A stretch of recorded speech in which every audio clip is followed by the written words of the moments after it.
साधु का आभूषण है। Very nice, yes.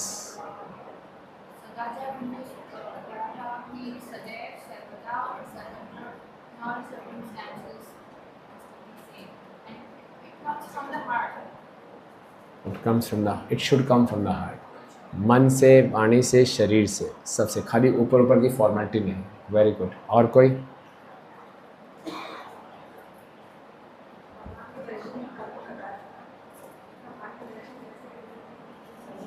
हाँ, कैसे करने हैं माता जी, बताइए। हाँ बताइए, कैसे करना चाहिए? Yes, good, very nice, good, very nice. तो फिर हमने देखा था कि मंदिर में कैसा व्यवहार करना चाहिए, मंदिर में आके कैसे प्रणाम करना चाहिए, राइट। और फिर चर्चा की थी कि मंदिर में भगवान के सामने कैसा कैसे बैठना चाहिए, कैसे नहीं बैठना चाहिए, right. So take it forward. आगे हम चलते हैं कि वेशभूषा कैसे होने चाहिए ना भक्तों की।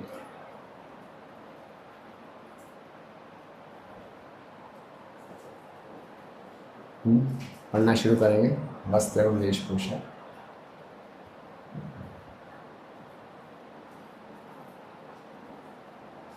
हरे कृष्णा, प्रणाम।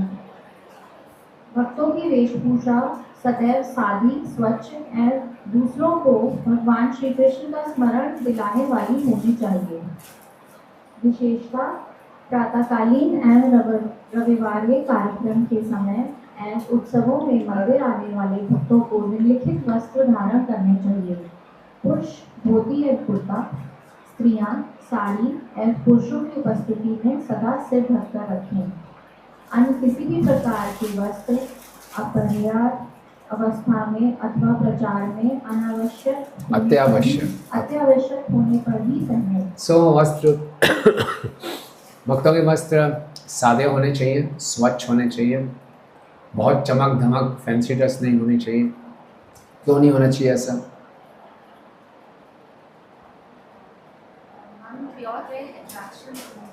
हाँ, धन्यवाद।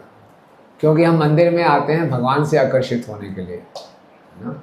उल्टे सदा इतना कपड़े डाल के आएंगे तो भगवान से आकर्षित नहीं होंगे, तो हम जो मंदिर बनाने का उद्देश्य है वो पूरा नहीं होगा। तो इसीलिए मंदिर में हम आए स्वच्छ और सादे कपड़े डालकर आए ना। प्रभु जी लोग मंदिर में आए तो कैसे आए? धोती कुर्ता डाल के आए। कैसा लगता है धोती कुर्ता डाल के आते हैं तो?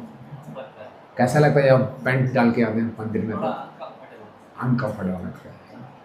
तो आप कभी आए हैं धोती कुर्ता डाल के प्रभु जी मंदिर में आते हैं, कैसा लगता है? अच्छा ना, फर्स्ट क्लास। खाली गर्मियों में तो बहुत अच्छा है हवा आस पार हो सकती है, कोई दिक्कत नहीं कोई गर्मी नहीं है, वेरी कंफर्टेबल। और ये हमारी वैदिक संस्कृति है, और जैसा हम पहनावा करते हैं उसका हमारा चेतना पे प्रभाव पड़ता है। और यहाँ पे कई लोग जीन्स डाल के आते हैं, धोते हुए नहीं हैं उसको। तो मंदिर में जब भी आए धुले हुए कपड़े डाल के आए, स्वच्छ कपड़े डाल के आए। शर्माना नहीं चाहिए धोती डालने के लिए। आपने डाली कभी धोती? कब पहले डाली? कल आएंगे डालेंगे धोती? अरे वो हैं मंदिर में धोतियाँ हैं हमारे। कितने लोगों ने अभी तक धोती नहीं डाली है ईमानदारी से? कब डालेंगे? कल आएंगे मंदिर, संडे है, कल यहाँ लिखा हुआ है रविवार को डाल के आना चाहिए, ठीक है। तो कुर्ता होगा, आप धोती कुर्ता या तो मंदिर से ले लेंगे या कैसे करेंगे? तो आपको डालना भी सिखा देंगे, अच्छा लगेगा आपको, राइट। और अपने पहला फ़ोटो डाल के आप फेसबुक पे अपलोड करना है तो बहुत अच्छा है। जैसी वेशभूषा होती है वैसा हमारी चेतना पे प्रभाव पड़ता है। और हम लोगों ने वैदिक संस्कृति को आगे बढ़ाना है। जैसे कोई मिलिट्री मैन है, उसको देख के याद आती है मिलिट्री मैन, पुलिस वाले की पुलिस की ड्रेस होती है। सिमिलरली भक्तों की वेशभूषा देख कर लोगों को याद होना है, अच्छा ये इस्कॉन वाले हैं, ये वैष्णव हैं, ये गौड़िया वैष्णव हैं। तो प्रचार भी होता है, राइट, ठीक है। आगे बढ़े।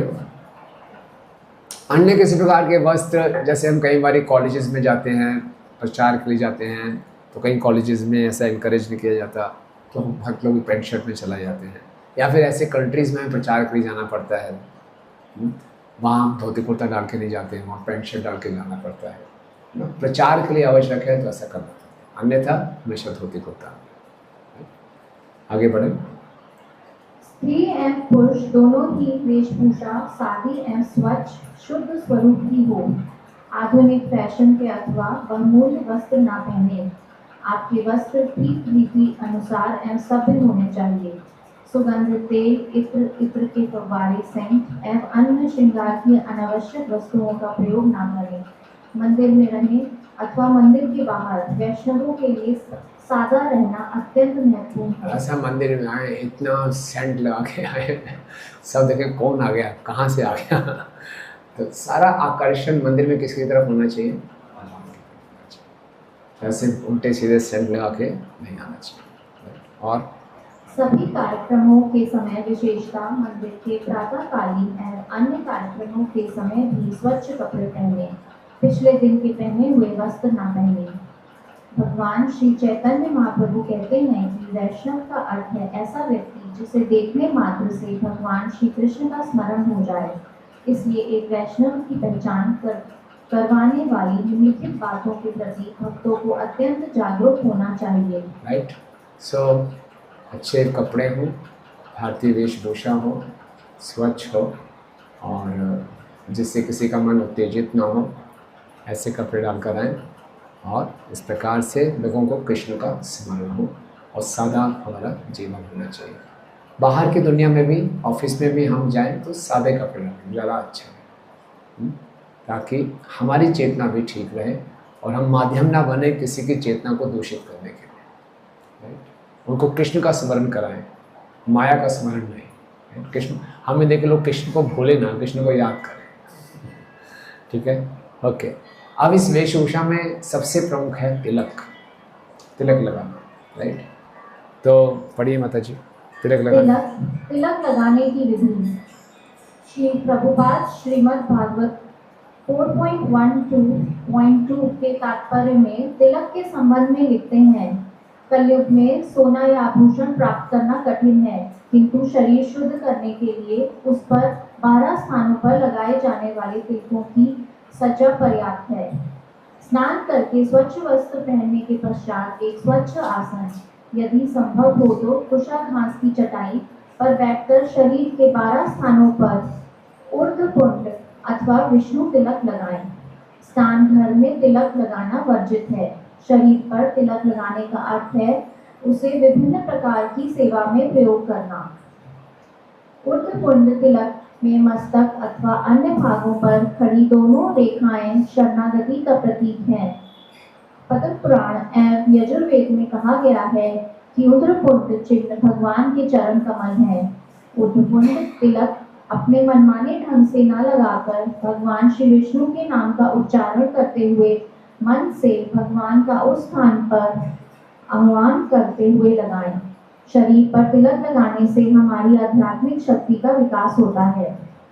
यदि भक्त भगवान के नाम का स्मरण करते हुए तिलक लगाते हैं तो भगवान स्वयं शरीर के उस स्थान पर निवास करते हैं। इस प्रकार वह शरीर भगवान का शुद्ध मंदिर बन जाता है। भक्त अपना शरीर शुद्ध करके उसे भगवान की सेवा में अर्पित करता है। ओके। ऐसा कहा जाता है कि तिलक लगाते समय यदि भक्त दर्पण अथवा पानी में अपना प्रतिबिंब ध्यान पूर्वक देखता है तो वो भगवान के धाम जाता है। हरि भक्ति विलास में कहा गया है कि यदि तिलक अपने आकार में सुव्यवस्थित न हो, रंग अथवा भौतिक दृष्टि से भक्त के संप्रदाय के अनुसार ना भी हो, तो भी उसमें फिर भी अन्य विशेषताएं रहती हैं। फिर भी इस बात का ध्यान रखें कि तिलक टेढ़ा, मस्तक के मध्य भाग के अन्यत्र अथवा गंदा ना हो। श्री प्रभुपाद ने न्यूयॉर्क के भक्तों को निर्देश देते हुए कहा, अपने हाथ में गोपी चंदन घिसते समय नीचे न गिराएं, उसे व्यर्थ न करें, क्योंकि गोपी चंदन अत्यंत मूल्यवान है। यदि वह नीचे गिर जाए तो तुरंत उस स्थान को साफ कर दें। बाएं हाथ में तिलक लगाते हुए मस्तक पर लगाते समय योग्य नामोच्चारण करें। स्नान करने के पश्चात प्रत्येक व्यक्ति को अपना शरीर 12 स्थानों पर तिलक लगाकर सुशोभित करना चाहिए। टिप्पणी: जो व्यक्ति हरे कृष्ण महामंत्र का नियमित जप न करता हो एवं नियमों का पालन न करता हो, उसे कम से कम मंदिर परिसर के बाहर तिलक नहीं लगाना चाहिए। ओके, सो तिलक लगाना बहुत महत्वपूर्ण है। ओके, तिलक एक प्रकार का चिन्ह है कि ये वैष्णव है। ओके, तिलक लगाने से हम अपने शरीर को सजाते हैं। शरीर को क्यों सजा रहे हैं? क्योंकि शरीर हमारा मंदिर है, तो हम मंदिर को सजा रहे हैं। तिलक लगाने से हमारी सुरक्षा होती है और तिलक लगाने से हमें एक विशेष कृपा प्राप्त होती है। हमारा प्रोटेक्शन भी होता है तिलक लगाने से। अगर हम तिलक लगाते हैं तो कहते हैं कि यमदूत हमें पकड़ेंगे नहीं। अगर हम सही ढंग से प्रतिदिन तिलक लगा रहे हैं तो कोई काला जादू, भूत प्रेत इत्यादि हमें तंग नहीं कर सकते। तिलक में बहुत शक्ति है। ओके, और इसको ऊर्ध्व पुंड्र तिलक बोलते हैं। ऊर्ध्व, ऊपर जा रहा है। ओके, और जो कहीं मायावादी होते हैं वो पुंड्रक ऐसा तिलक लगाते हैं। लेकिन हर एक संप्रदाय का अपना एक तिलक होता है। आप वृंदावन में जाएंगे, कई प्रकार के आपको तिलक दिखाई देंगे। तो हर एक संप्रदाय की एक पहचान है, तिलक से पहचान होती है। तो ये गौड़िया वैष्णव संप्रदाय का ये तिलक है। कहा जाता है जिस शरीर में तिलक नहीं है वो शव के समान है। तिलक से हम इस शरीर यानी मंदिर को सजा रहे हैं, इससे तिलक लगाना बहुत ज़रूरी है। ये ऑप्शन नहीं है, ये हमारा एक वैष्णवता का चिन्ह है और इससे हमारी सुरक्षा होती है, हमें प्रोटेक्शन मिलती है। प्रत्येक दिन तिलक लगाना है। जब भी हम स्नान करके आते हैं तो ये एक संस्कार है। ऐसा नहीं कि बाथरूम के अंदर तिलक लगा दिया, नहीं। एक अच्छा आसन रख के उसके ऊपर बैठ के तो आपको दिखाएंगे मंत्रों का उच्चारण करते हुए। जब हम तिलक को बाएं हाथ में घिसते हैं मंत्रों का उच्चारण होता है। फिर 12 स्थान में तिलक लगाते हैं तो हर स्थान पे भगवान का एक नाम लेते हैं। ओम केशवाय नमः, माधवाय नमः, गोविंदाय नमः, ताकि 12 हम स्थानों पे भगवान को स्थापित करें, उनका आवाहन कर रहे हैं। तो ये अपने आप में बहुत प्यूरिफाइंग है। ये हमें शुद्ध भी करता है, हमारी रक्षा भी करता है। ठीक है, जब भी हम दिन में स्नान करें हमें 12 तिलक लगाने चाहिए। कई बारी अगर हम रात को सो रहे हैं, बोले ठीक है अब तो क्या सोने, अब किसने देखना, नहीं। विशेषकर रात को सोते हुए जरूर तिलक लगाएं। दिखाने के लिए नहीं है, ये अपनी सुरक्षा के लिए है। क्योंकि रात को तामसी शक्तियों का ज़्यादा प्रभाव होता है, तो तिलक से हमारी रक्षा होगी। ओके, ये तिलक विजय का सूचक है। हम वैष्णव हैं, भक्ति कर रहे हैं, इसका मतलब माया के प्रति युद्ध का ऐलान किया है। ओके, जहाँ आप देखते होंगे राजपूत लोग जब युद्ध के लिए जाते हैं तो तिलक लगा के जाते हैं कि आपकी विजय हो। तो हम तिलक लगा रहे हैं यानी कि माया के प्रति हमारे युद्ध में हमारी विजय हो। ओके, तिलक ये जो ऊपर जा रहा है ऐसे, इसका मतलब क्या है कि मेरे जीवन का लक्ष्य ऊंचा है। भक्तिविनोद ठाकुर जी हमारे आचार्य बताते हैं कि मुझे संसार से बाहर निकलना है, ऊपर जाना है, भगवान के धाम जाना है। तो ये जो लाइनें हैं ये भगवान राधा कृष्ण के चरण हैं और ये जो मिलाते हैं ये तुलसी दल है, उनका हम स्मरण करते हैं। ठीक है, तो तिलक लगाने के लिए शर्माना नहीं चाहिए। बहुत से हमारे भक्त हैं जो अपने ऑफिस में तिलक लगा के जाते हैं। आप ऐसे हैं कोई ऐसा अपने ऑफिस में तिलक लगा जाते हैं? Very good. क्या अनुभव आपका तिलक लगा के जाते हैं? रिस्पेक्ट मिलता है ना, लोग फालतू की बात नहीं करेंगे। आपका क्या अनुभव है? सबको पता चला था हरे कृष्णा से रिस्पॉन्स है, तो उसके हैं कि जो नेटवर्क जाते हैं उसका प्रोग्राम होता है। यस, प्रचार भी होता है और लोग हमसे बात करते हुए तमीज़ से बात करते हैं नहीं तो वो उनका कुछ पता नहीं कब गाली गलौज शुरू कर दें, कब उल्टी सीधी बात शुरू कर दें। नहीं तो शुरू में ऑफिस जाता था, थोड़ी शर्म आती थी मुझे, तो घर में तिलक लगाता था, ऑफिस जाके थोड़ा सा मिटा देता शर्म आती थी शुरू में। एक वरिष्ठ भक्त ने हमें बताया कि क्यों शर्माते हो? सरदार जी लोग पगड़ी डालने से नहीं शर्माते, मुसलमान लोग टोपी डालने से नहीं शर्माते, तो हम सनातन धर्म में तिलक लगाने से क्यों शर्माएं? बहुत अच्छी बात लगी। अगर पूरा तिलक लगा के गया शुरू में लोग बड़ा अजीब सा लगा, लेकिन बाद में उनको आदत पड़ गई। अब कोई भी आएगा हमारे सामने बदतमीजी नहीं करेगा और प्रचार करने का हमें मौका भी मिलता है और हमारी सुरक्षा रहती है। आपने तिलक लगाया हुआ, आप कोई गलत काम नहीं कर पाएंगे। वैसे भी एक सेल्फ हमारे को जैसे कहते हैं ना, अपने आप को कंट्रोल करने का एक मैकेनिज्म है। It's very very important. अगर आप तिलक लगा के जप करेंगे तो अलग जप होगा, बिना तिलक लगाए जप करेंगे आप देखना जप की क्वालिटी कैसे होगी। ये दिखावा नहीं है। कई लोग बोलते हैं हम दिखावा नहीं करते, तिलक लगाए दिखावा है। नहीं, ये दिखावा नहीं है, ये एक्नॉलेज करना है। भगवान का हमने आवाहन किया, 12 स्थानों पे भगवान का आवाहन किया, उससे शरीर सुरक्षित हो रहा है और इस शरीर को हम सजा रहे हैं। ये शरीर भगवान की सेवा के लिए है, तो भगवान की सेवा के लिए शरीर को दिया है, तो उस शरीर को शुद्ध कर रहे हैं और शरीर को सुरक्षित रख रहे हैं भगवान की सेवा के लिए, राइट। और 12 तिलक लगाने हैं। कई बार यही तिलक लगा देते हैं और दिखाने के लिए यहाँ थोड़ा सा लगा देते हैं। पूरे 12 यहाँ पे जहाँ पीछे सब लगाना है, 12 तिलक लगाना है, ठीक है ना। कितने भक्त लोग तैयार हैं तिलक लगाने के लिए, शर्माना नहीं है। और देखिए हम लोग भक्ति कर रहे हैं, लोग उल्टा सीधा काम करते हैं, खुले में करते हैं। आप दिल्ली में जाएंगे, माता जी लोग आराम से सिगरेट पी रहे हैं, कोई शर्म ही नहीं है। अब जो सिगरेट नहीं पीता उसको शर्म आती है। ओपनली मदिरा पान कर रहे हैं, ओपनली सिगरेट पी रहे हैं, कोई शर्म नहीं। तो ऐसे कल्चर बिगड़ता जा रहा है। और आप जाएंगे, आपको हर जगह लोग दिखाई दे रहे हैं तिलक लगाया हुआ, कंठी डाली, कितना अच्छा लगेगा। इसलिए हमें शर्माना नहीं है। और अनटिल अनलेस ऑफिस में बहुत ऐसी मजबूरी हो, अलाउ ना करें तो अलग बात है। तो एक बार एक फैक्ट्री का मालिक था, उसने नया नया फैक्ट्री हैंडओवर की। उस फैक्ट्री में सारे जो वर्कर्स थे तिलक लगा के आते थे। तो ये जो मालिक था मुसलमान था, बोले कल से कोई तिलक लगा के नहीं आएगा, जो तिलक लगा के आएगा नौकरी खत्म उसकी। अगले दिन आए, सब कोई तिलक लगा नहीं आया, एक व्यक्ति फिर भी तिलक लगा के आया। और ये असली हिंदू है, तुम्हें जरूर रखूँगा नौकरी में। मैं चेक कर रहा था आपको कितनी श्रद्धा है। तो श्रद्धा होनी चाहिए हमारी, ये केवल दिखावा नहीं है, ये बहुत एक इंटरनल प्रोसेस है। रोज़ आप तिलक लगाएंगे, भगवान का नाम लेते हुए उच्चारण करेंगे, तो हमारे हृदय शुद्ध होता है। ओके। और हमने बताया ना, हम जो तामसिक शक्ति हैं उनसे हमारी रक्षा होती है। और हम जब तिलक लगाते हैं, अपने आप को याद दिलाते हैं मेरे जीवन का लक्ष्य बहुत ऊंचा है, मैंने संसार में रहना है, संसार से बाहर निकलना है। और ये तिलक विजय तिलक है, ये मेरी विजय दिलाएगा मुझे माया के ऊपर, राइट। तो कैसे तिलक लगाना चाहिए, कैसे मंत्र का उच्चारण करना चाहिए, कौन डेमोन्स्ट्रेशन देगा प्रभु जी?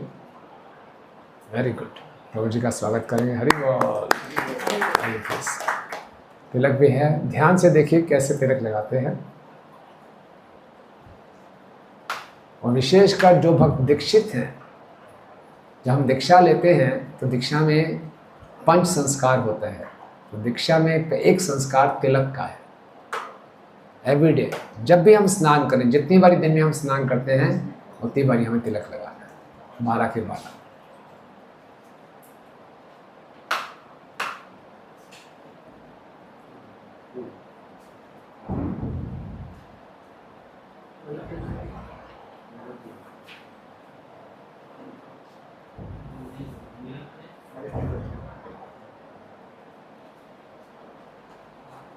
यहाँ बैठ जाइए, आप मंत्रों का भी उच्चारण करेंगे ना। ललाट के शुभम ध्यान,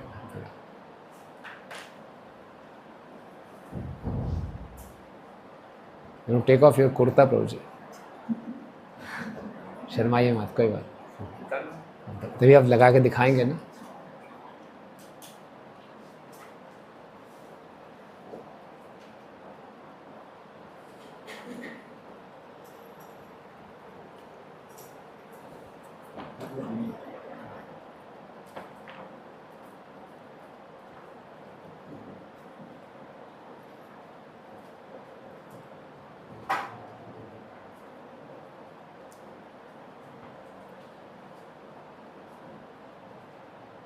पहले लेफ्ट हैंड में पानी की कुछ बूंदें लेनी और फिर फिर इसमें गोपी चंदन को राइट हैंड में लेकर इसको घिसना है।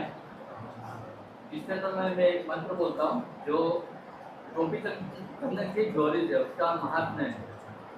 गोपी चंदन पापग्न विष्णु देह समुद्भव चक्रांकित नमस्तेस्तु धारणा मुक्ति दो भव। मतलब इसको धारण करने से मुक्ति मिल जाती है, ये शरीर छूट जाता है। इस तरह का विष्णु पुराण में बताया हुआ है।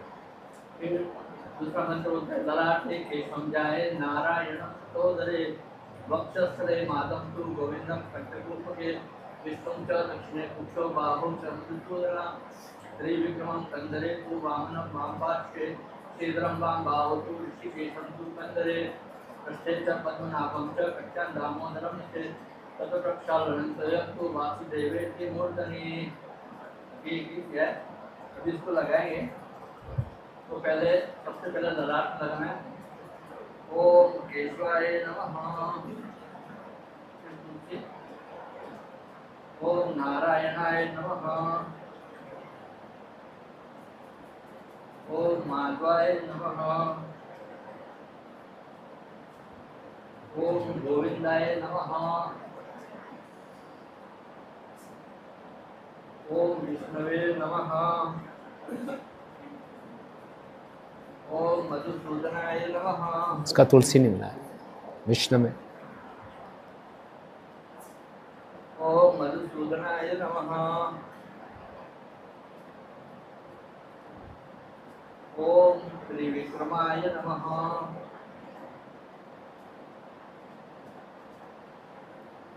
ओम वामनाय नमः। ओम श्रीधराय नमः। ओम ऋषिकेशाय नमः। ओम पद्मनाभाय नमः। ओम दामोदराय नमः। और जो बच गया है उसको ओम वासुदेवाय नमः छोटी में लगाए। अरे वाह। इसके बाद थोड़ा और बीज का मिटाना है, ठीक है ना। और बीज का एक कपड़ा लेकर आप मिटा दिखाइए, मिटा के दिखाइए बीज का कपड़ा बताइए। हाँ, ऐसे मिटाने के लिए नाखून नहीं लगना चाहिए और बीज का मिटाना बहुत ज़रूरी है। यानी खाली ऊपर को मिटा दिया, बाकी शरीर के तिनके में से नहीं मिटाया ना, उसको भी साफ करना, क्योंकि वो राधा कृष्ण के चरण हैं तो स्पष्ट दिखने चाहिए। तो बीच में से ऐसे मिटाना है, विषय को देखते हुए यहाँ से भी मिटाना है, सब जगह से इस प्रकार से। तो बहुत ही एक प्रकार का संस्कार है भगवान के नाम में, और भगवान में कोई अंतर नहीं है। तो क्या कर रहे हैं हम, भगवान का आह्वान कर रहे हैं। जब पूतना ने भगवान पे आक्रमण किया था और भगवान ने पूतना का वध किया था, तो यशोदा मैया ने क्या किया था, यशोदा मैया ने भगवान को 12 यही तिलक लगाए थे। यशोदा मैया घबरा गई कि मैंने कृष्ण की रक्षा करनी है, तो भगवान कृष्ण की रक्षा इन्हीं मंत्रों से उन्होंने की, केशवाय नमः नारायणाय नमः, 12 तिलक लगाए ऐसे, राइट। बहुत आवश्यक है। थैंक यू वेरी मच प्रभु जी, थैंक यू। ठीक है, किसी कोई प्रश्न है तिलक लग? हाँ, शुरू के मंत्र सुन के आप घबराइए मत, ये तो पता नहीं बहुत मंत्रों का उच्चारण करना पड़ेगा। तो वो मंत्र बहुत जरूरी है, ललाटे केशवम ध्यान नारायण मथुरे वक्षस्थलम माधवम तो गोविंदम कंठ। वो इतना मुश्किल नहीं है, क्योंकि 12 ये आपको याद हो जब हो जाएंगे तो उसी का उच्चारण है वो, कि ललाट पे ये लगाना है, बाजू पे ये लगाना है, तो वही नाम है, कोई आसान है, कोई मतलब मुश्किल नहीं है। ठीक है,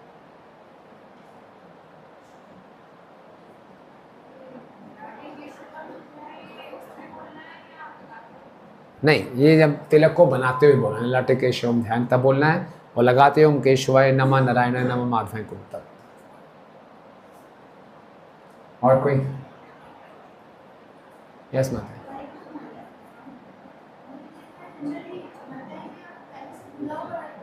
हाँ हाँ, वो पहले से घुला हुआ रखते हैं ना, डिब्बी में रख लेते हैं, फिर वही लगा लेते हैं।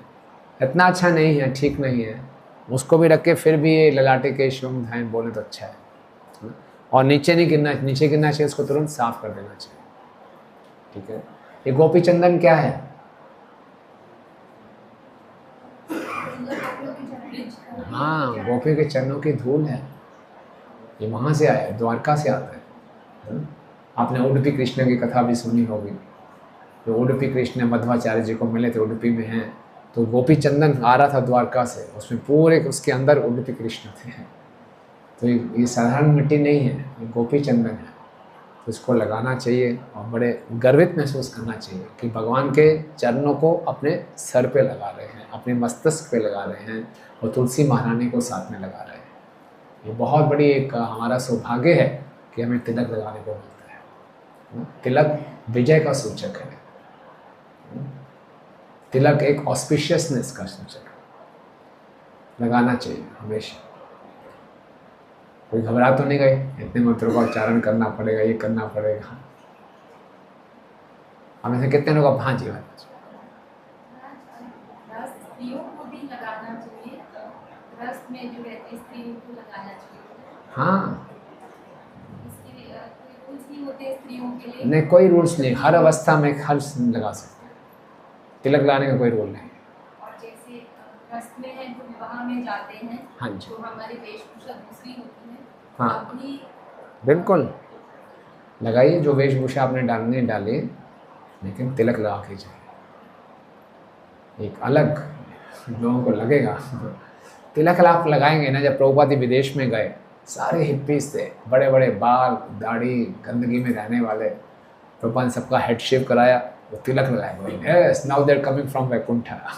सब ऐसा चमकते हैं, तिलक लगाते ही आपकी शरीर की कांति बदल जाती है ना, एक अलग ऑरा क्रिएट हो जाते हैं। नहीं, कितने भक्तों ने अभी तक तिलक कभी नहीं लगाया? कभी ना कभी, आप कभी नहीं लगाया तिलक? कम लगाया, ओके।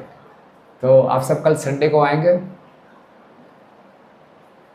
तिलक लगा के आएंगे? आएंगे प्रभु जी? कितने? 12। तो अभी आपको हो सकता है मुश्किल हो कि कैसे लगाना है, तो चिंता मत कीजिए, ये मिल जाएगा आपको, है ना, सबको दे देंगे ये कैसे। तो आप मंदिर में भी आएंगे ना, हम मंदिर में आपकी कल सहायता करेंगे तिलक लगाने के, राइट। बहुत अच्छा लगेगा, इट्स वेरी वंडरफुल एक्सपीरियंस। और किसी कोई प्रश्न है तिलक के ऊपर? हाँ माता जी।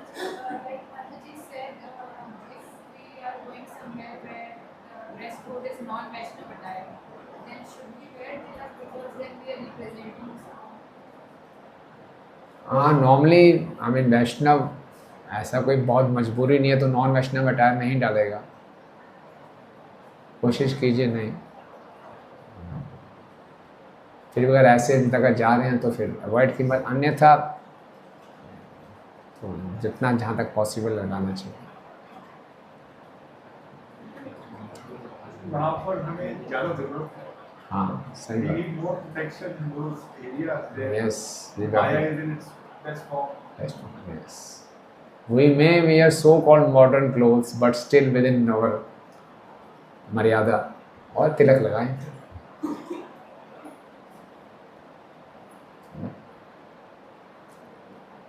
मैं राइट, जब भी लगाता हूँ हमारा सुबह, मेरा बहुत अच्छा अनुभव होता है। तो वो कहते थे it is like a festival, yes, you know, putting tilka on your body and meditating on each name. It's a wonderful experience. भगवान आपके शरीर में रहने को तैयार है, हम बुला ही नहीं रहे। अपना अपना हम अपना स्टाइल है अपना। Krishna is so easily available. बस ओम नारायण नमः केशवाय नमः बोलना, भगवान अवेलेबल है। अरे अभी नहीं, अभी ज़रूरत नहीं है। बाद में बुलाएंगे। और कहते कोई बात नहीं, मत बुलाइए। Krishna is there to protect us, to protect our consciousness. और क्या चाहिए? नहीं, ओके, सो गो अहेड। सो शमशान है, हाँ बिल्कुल, हर जगह जाएं, तिलक इतना पॉजिटिव इफेक्ट आता है। लोगों को देखते ही हमें नहीं महसूस होता, जब लोग देखते हैं, कोई तिलक देखते हैं, एक बहुत शांति सी महसूस होती है उनको। भगवान का स्मरण हो जाता है, ये कृष्ण के भक्त हैं, ये इस्कॉन वाले हैं, हरे कृष्णा वाले हैं, उनको भगवान का स्मरण होगा। तो हम भक्ति कर रहे हैं तो छुपाएं क्यों, डरें क्यों, कोई गलत काम थोड़ी कर रहे हैं। हमने दिखावा नहीं करना, ये दिखावा नहीं है, ये एक चिन्ह है कि हम वैष्णव हैं, राइट। ओके, ठीक है, आगे बढ़ते हैं। तो इसी प्रकार से केश हैं, इसके बारे में हम पढ़ सकते हैं। और कंठी माला, इसकी कंठी माला पढ़िए जरा, कंठी माला के विषय में। भक्तों को लंबे केश नहीं रखने चाहिए, as short as possible. Best hairstyle तो यही है कोई चेंज करने की ज़रूरत नहीं है। माता जी लोग भी जितना सिंपल हो सके उतना रखें, है ना। तो क्यों ऐसा, क्योंकि जितना उल्टा सीधा हेयर स्टाइल रखेंगे हमारी देहात्म चेतना बढ़ती है। बार बार बाल ठीक कर रहे हैं, अपने आप को निहार रहे हैं, जितने कम बाल होंगे उतने ठीक रहेंगे, राइट। और सिरदर्दी खत्म, टाइम सेव हो रहा है, एनर्जी सेव हो रही है, बॉडी कॉन्शियसनेस से ऊपर उठ रहे हैं, राइट। और आगे बढ़िए। कंठी माला, कंठी माला, गले में तुलसी माला भगवान के प्रति शरणागति का सूचक है।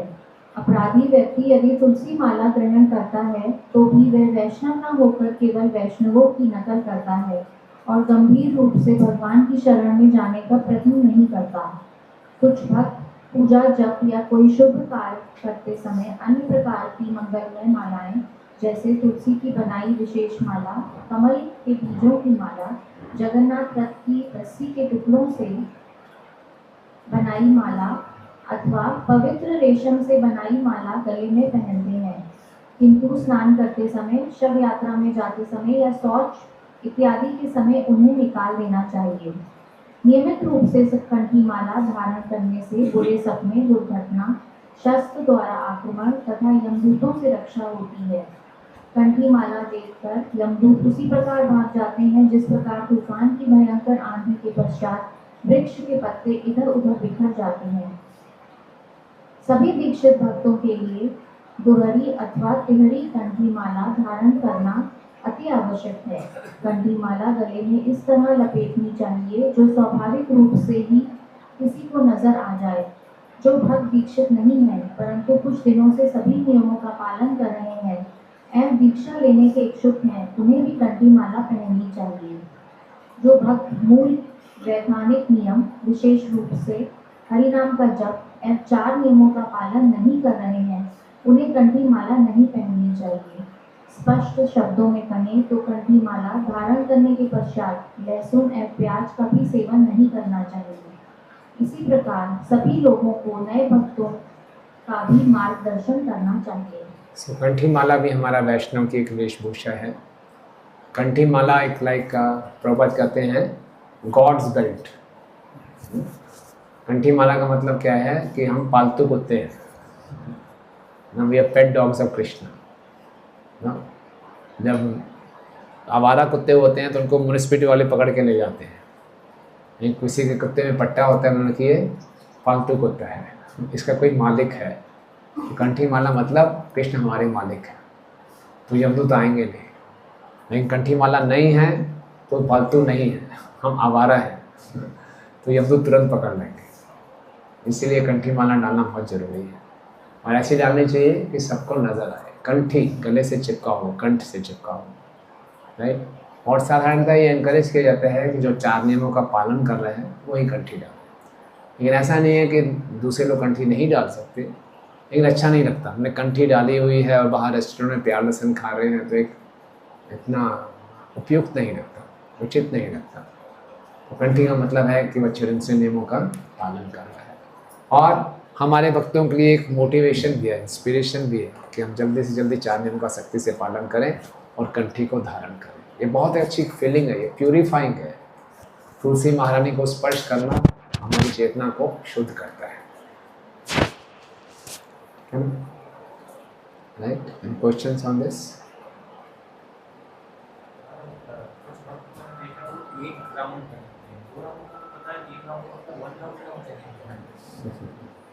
हाँ, या तो 2 राउंड की डालनी चाहिए, 3 राउंड की डालनी चाहिए। तो 1 राउंड, 2 राउंड है, ऐसा है नहीं कहीं।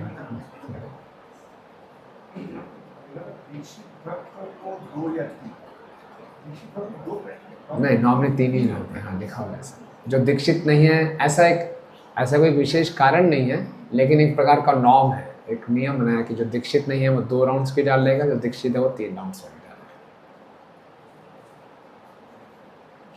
लेगा। Yes ma'am.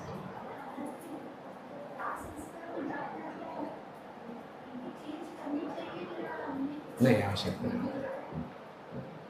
कंठी कर सकते हैं।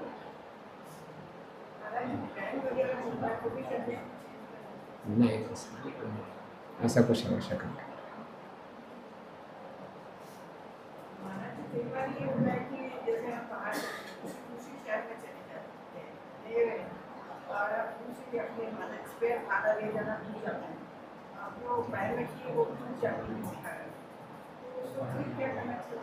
हाँ, फिर कंठी माला टूट गई और दूसरे शहर में कंठी नहीं मिल रही,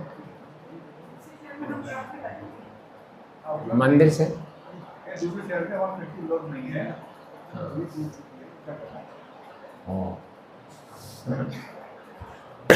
किसी ढंग से बांध के रखिए, डालिए,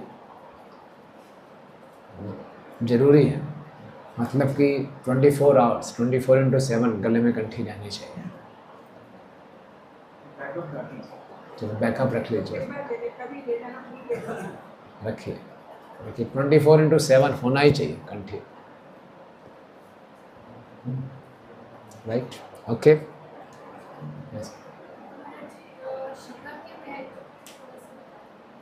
शिखा, ओके, पढ़िए माता जी। शिखा ऊपर है, ऊपर है, ऊपर। हाँ, पढ़िए माता जी। शिखा के संबंध में कोई नियम नहीं है, किंतु गौड़ीय वैष्णव शिखा को बछड़े के खुर के आकार के समान लगभग 1.5 इंच गोल रखते हैं। सोते समय, अंतिम क्रिया में जाते समय या शौच क्रिया जाते समय शिखा को खोल देना चाहिए। बिना गांठ की शिखा कुटुंब में हुई किसी की मृत्यु को दर्शाती है, इसीलिए इसे अशुभ माना जाता है। ऐसा कहा जाता है कि यदि कोई शिखा को खोलकर रखता है तो वह दुर्बल हो जाता है। स्नान के पश्चात शिखा बांधते समय हरे कृष्ण महामंत्र का उच्चारण करें और ब्राह्मण दीक्षित भक्त मन में ब्रह्म गायत्री की पहली पंक्तियों का उच्चारण कर सकते हैं और शिखा की स्त्रियों के समान चोटी न गूंथें।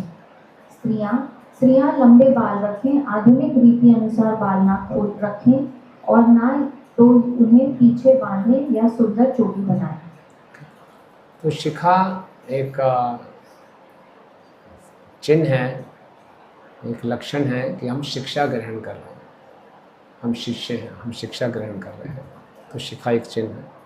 और जब चैतन्य महाप्रभु के साथ काला कृष्णदास दक्षिण भारत में गए थे तो वहाँ भट्टाहारी जो आदिवासी स्त्रियाँ थी उनसे वो आकर्षित हो गए थे। महाप्रभु ने शिखा पकड़ के उसको खींचा था। तो शिखा रखे, लंबी शिखा है तो गुरु शिष्य को माया में जाने से बचाएगा।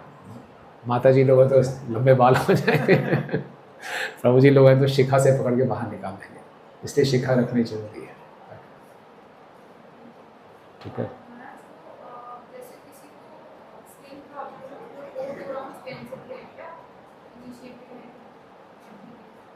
कंठी के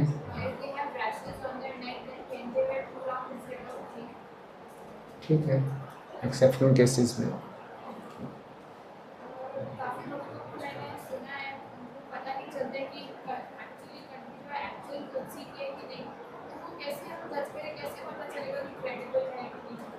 सही स्थान से खरीदें। नॉर्मली मंदिर में आती है तो देख भाल के लाते हैं।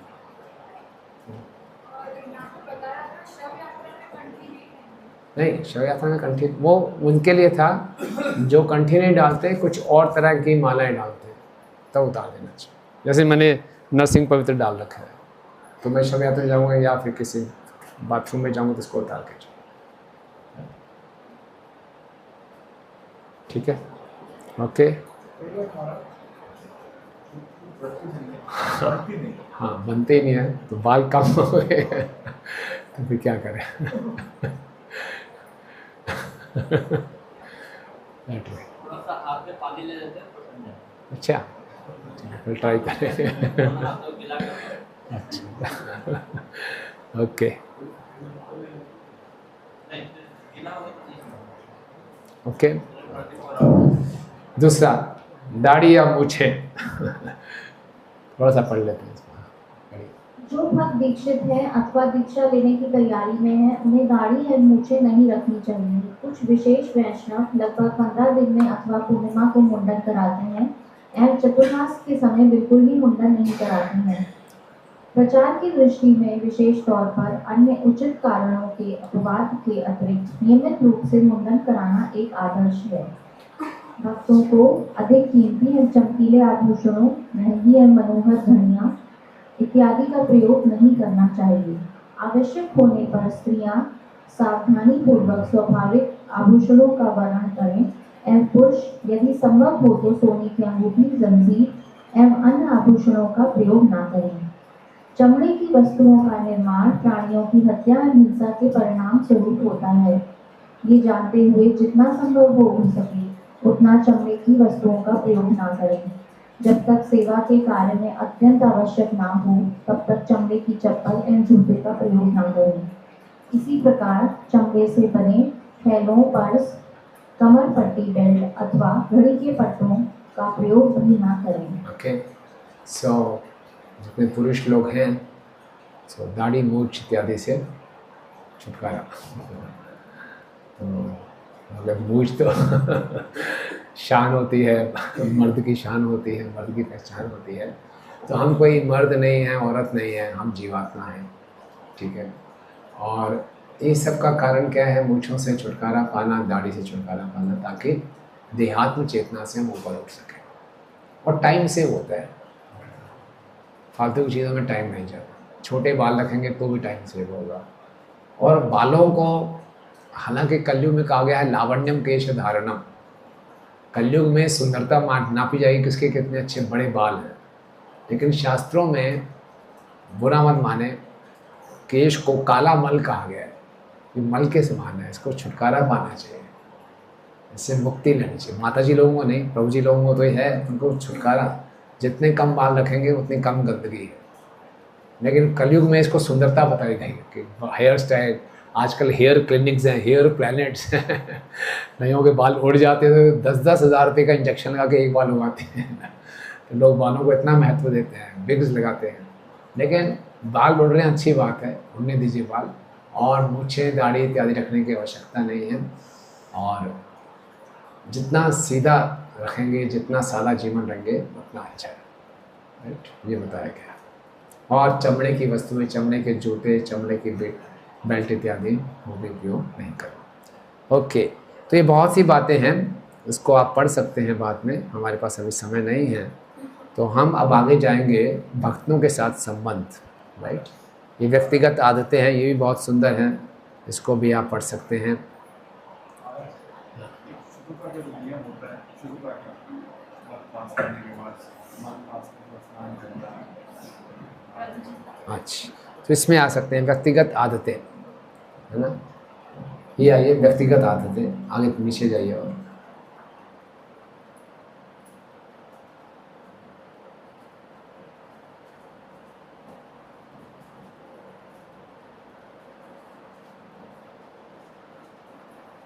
दो है ना अन्य नियम,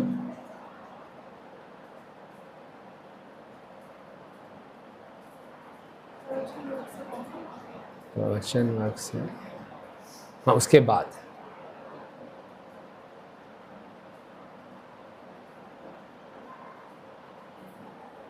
और आगे चलिए, और आगे चलिए।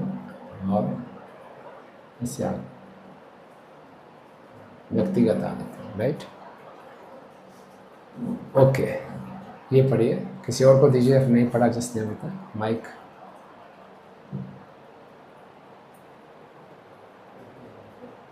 पीछे दे दीजिए, पीछे पीछे पढ़िए व्यक्तिगत आदतें। जो व्यक्ति आध्यात्मिक जीवन के प्रति गंभीर है उन्हें प्रातः सिद्ध यदि संभव हो ता ब्रह्म मुहूर्त में सूर्य से 1.5 घंटे पहले उठना चाहिए। अच्छा, देखिए, जो हमें वास्तव में अगर हम आध्यात्मिक जीवन को लेकर, भक्ति को लेकर गंभीर हैं तो कितने बजे उठना चाहिए? मतलब कि 4 बजे से पहले उठ जाना चाहिए। तो ये आदत बदलनी है। जल्दी कब उठ पाएंगे? जल्दी सोएंगे। जल्दी कब सोएंगे? जब स्मार्टफोन जल्दी बंद कर दें। स्मार्टफोन लेकर बैठे रहेंगे तो फिर लेट हो, पता ही नहीं चलेगा कब सोए, फिर उठना मुश्किल हो जाएगा। ये बहुत ज़रूरी है आध्यात्मिक जीवन के लिए। अगर हम स्टेबल रहना चाहते हैं, आगे तरक्की करना चाहते हैं, जल्दी सोना और जल्दी उठना, ये आदत विकसित करना बहुत ज़रूरी है। बहुत, क्योंकि सुबह सुबह का समय हमारे आध्यात्मिक कार्यों के लिए बहुत अनुकूल है।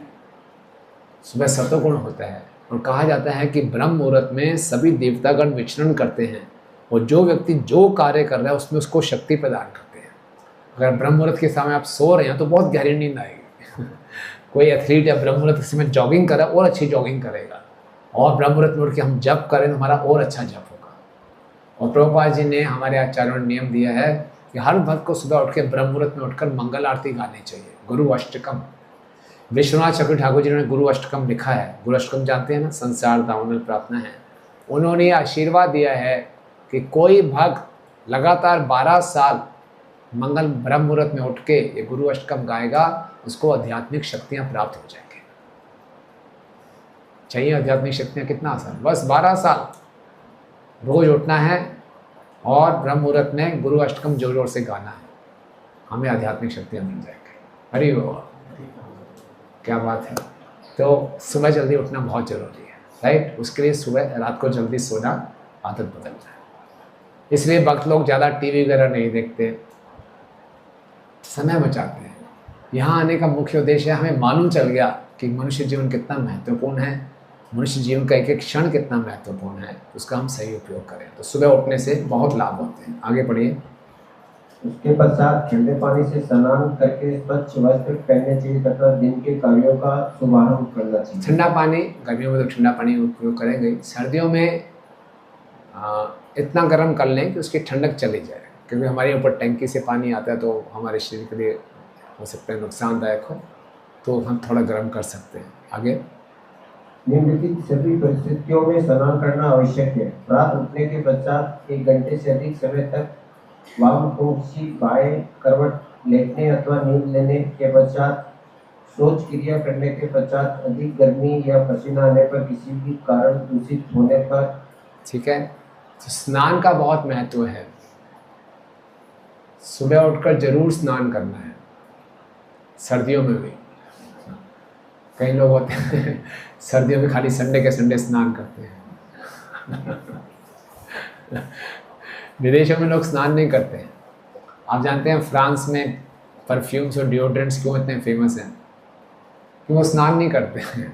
शरीर से जो बदबू आती है उसको दूर करने के लिए अच्छे अच्छे उनके पास वो हैं, परफ्यूम्स हैं।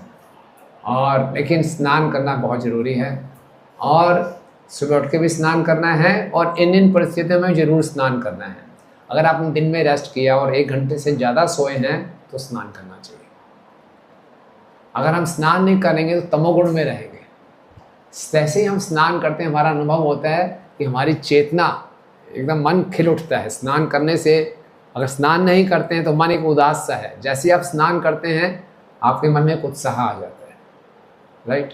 तो स्नान करते हुए हम हरे कृष्ण महामंत्र बोलेंगे और हमारा शुद्धिकरण होगा। तो स्नान करना, 1 घंटा से ज़्यादा सो गए तो स्नान करें। शौच क्रिया गए हैं, हमने मल त्यागा है, तो मल त्यागने के बाद भी स्नान करना चाहिए। बाहर की दुनिया में लोग ऐसा करते नहीं हैं, लेकिन जब आप करना शुरू करेंगे तो मालूम चलेगा कि हम कितने गंदे हैं। उसके बाद हमें आदत पड़ जाएगी, ठीक है। तो शौच क्रिया के बाद स्नान करते हैं। शमशान घाट जाते हैं तो आके स्नान करना चाहिए। अधिक गर्मी या पसीना आने पर या किसी भी कारण से हम दूषित होते हैं तो हमें जरूर स्नान करना चाहिए, ठीक है। Any questions?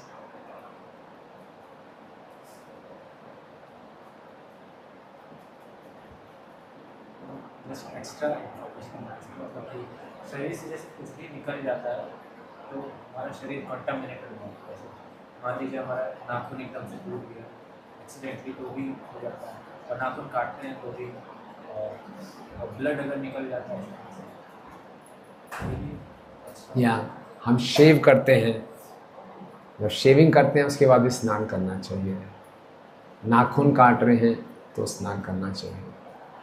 अब बाई चांस कुछ थोड़ा सा चोट लग गया, खून निकला तो ठीक है, फिर हम पानी छिड़क सकते हैं। अगर प्रैक्टिकल है तो स्नान करें, इतना वो नहीं। कई ऐसी परिस्थितियां हैं कि आप हवाई जहाज से जा रहे हैं और आप स्नान नहीं कर सकते, ऐसी परिस्थिति में मंत्र स्नान कर सकते हैं।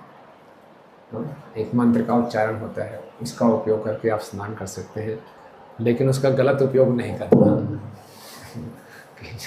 शॉर्टकट माध्यम हमेशा मंत्र का उच्चारण कर दिया, नहीं, भगवान देख रहे हैं। ओम पवित्रो अपवित्रो सर्वस्तित्व स्मरित पुण्डिकाक्षम भाई अभियंत्रा शुचि, तब कर सकते हैं। Right, okay. एक प्रश्न, हाँ जी। जो हॉस्पिटल स्टाफ है, डॉक्टर्स, नर्सिंग स्टाफ है, तो वहाँ पे कई बार पेशेंट की डेथ हो जाती है। हमने जाते मान लो 8 बजे गए, 9 बजे कोई पेशेंट की डेथ हो गई, घर तो हम 2 बजे आते हैं या 3 बजे आते हैं, तो हम स्नान तो नहीं करते हैं। यस, ठीक बात है, प्रैक्टिकल बात है। तो ऐसी हालत में हम क्या कर सकते हैं, अपने साथ कुछ गंगा जल रख सकते हैं, गंगा जल छिड़क सकते हैं और इस मंत्र का भी उच्चारण कर सकते हैं। और अगर संभव है, डॉक्टर के पास भी अपना रूम होता है, संभव है तो स्नान कर, लेकिन हॉस्पिटल में कुछ पता नहीं कब क्या हो जाए, तो मंत्र स्नान कर सकते हैं। और कुछ? हाँ,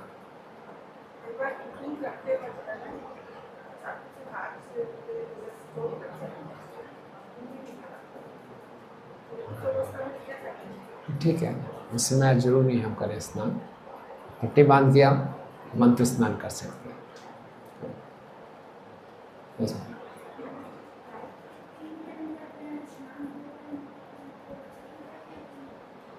गायत्री 3 टाइम करते हैं। आइडियली स्पीकिंग हर गायत्री से पहले स्नान कर लें तो बहुत अच्छा है, क्योंकि उसमें हमारी चेतना तैयार हो जाती है। अगर कर सकते हैं तो बहुत अच्छी बात है, नहीं कई बार संभव नहीं होती। ओके, ठीक है, आगे बढ़े, पढ़िए आगे। यस। व्यक्तिगत स्वच्छता एवं स्वास्थ्य स्वस्थ आरोग्य तंत्र का पालन करें। नाखून छोटे छोटे तथा स्वच्छ हो।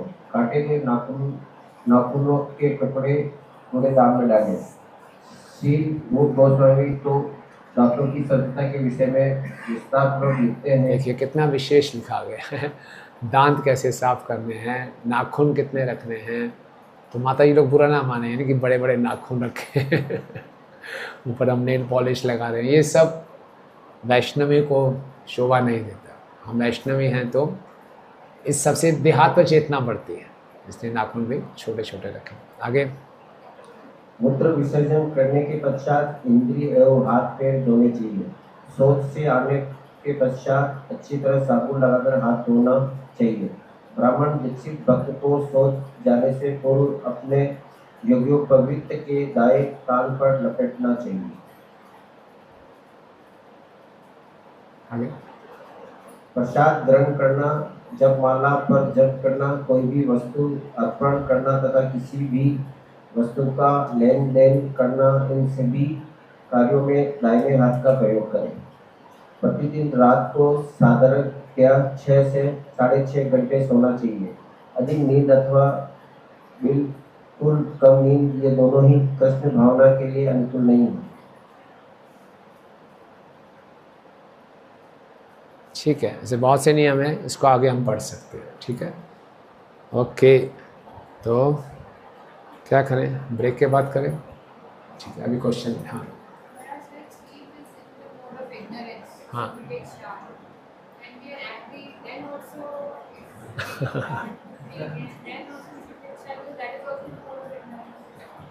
अगर गुस्सा करें तो गुस्सा करने के बाद स्नान करें तो अच्छी बात है। फिर गुस्सा करने से क्या या स्नान करना पड़ेगा, तो गुस्सा नहीं करते हैं। I mean, ऐसा लिखा हुआ नहीं है, लेकिन स्नान करने से फ़ायदा क्या होता है कि हमारी चेतना में परिवर्तन आ जाता है। महाराज जी थोड़ा सा अलग पूछ रही हूँ। कई लोग मैंने देखा है कि माला जप माला इस अंगूठे से फेरते हैं, बाकी हम इस हाथ ऐसे कैसे फेरते हैं? अंगूठे क्या से वो फेरते भी हैं? सही है लोग करते हैं? अंगूठे से कैसे फेरते हैं? मैंने बहुत लोगों को देखा है जो अंगूठे से ही माला को जप करते हैं। माला से, अंगूठे से क्लिकर होता है। नहीं माला से ऐसे करते मैंने बहुत लोगों को देखा। अंगूठे से माला कैसे होती है? I don't know, but I've seen many people doing that. अच्छा, ऐसे करते हैं। जी ऐसे I've seen many. But I do this. We are supposed to do हाँ, like ऐसे ऐसे होता है ना। this. हाँ, ऐसे करते हैं ना। वो वही do like this. ऐसे करते हैं। तो कौन सा राइट है? ऐसे ही करते हैं माता जी। इसको तो अलग से करते हैं। This thing करते हैं। नहीं माता जी, अंगूठे से पीछे करते हैं। जी अंगूठे से पीछे करते हैं। हाँ। महाराज जी। हाँ। और ये ऐसे करते हैं। नहीं, अंगूठे से करते हैं। आप तो उंगली से तो हम कर ही नहीं पा रहे। I have already done अच्छा, so many years like this. तो अच्छी बात है, कोई दिक्कत नहीं है। कोई दिक्कत नहीं। और कुछ, और किसी का प्रश्न है? कोई क्वेश्चन? माला पे अगर आया तो एक चीज़ प्रश्न था, कहते हैं कि माला को हम दीक्षित माला इसके उसको बाहर निकाल के जप नहीं करना चाहिए, मतलब शायद ऐसा करते हैं तो कुछ बैड सोर्स कुछ ऐसा करके कुछ समझना चाहिए। हाँ, तो जब माला को माला के अंदर ही रखना चाहिए, बीट बैग में रखना चाहिए। बाहर निकल के ऐसे माला नहीं करते नॉर्मली। कई भक्त का ऐसे करने का आदत होता है, बट नॉर्मली ऐसा नहीं करते। तो यहाँ वैसे भी कहे तो अपने भजन को छुपा के रखना चाहिए। और वैसे भी माला करते हैं तो वो कहते हैं कि जो इसका प्रभाव होता है, कुछ बाहरी शक्तियाँ वो प्रभाव ले जाती हैं। So it's not recommended. Okay,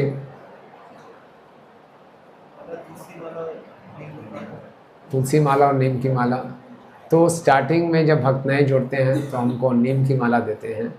जब वो अच्छे ढंग से नियमों का पालन करना शुरू कर देते हैं फिर हमको तुलसी की माला देते हैं। तुलसी की माला करने से बहुत लाभ होता है। निरंतर हम तुलसी का स्पर्श कर रहे हैं तो हमारा हृदय शुद्ध होता है इससे, तुलसी के स्पर्श से।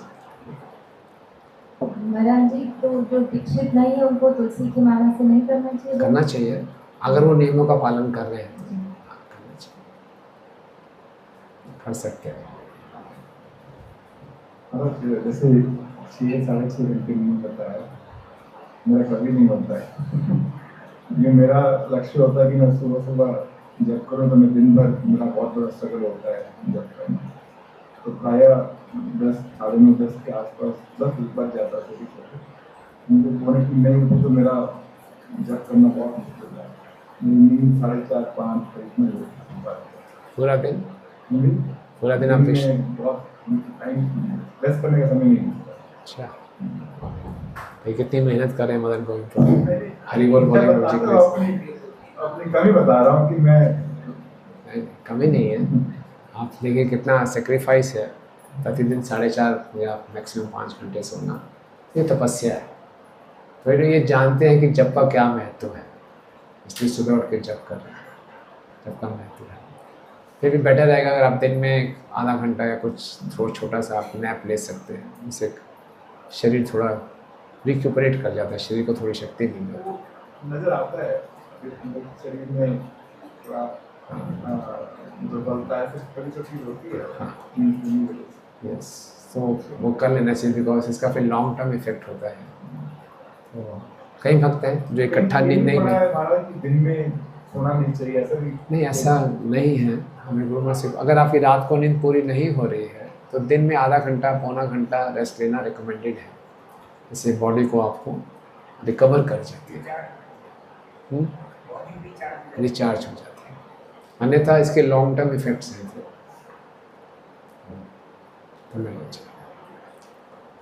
यस माता जी।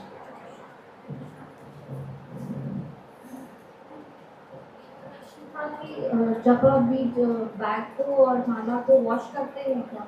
हाँ जी, हाँ जी। माला को नहीं करते, बीट बैग को करते हैं। बीट बैग जितना साफ हो उतना अच्छा है।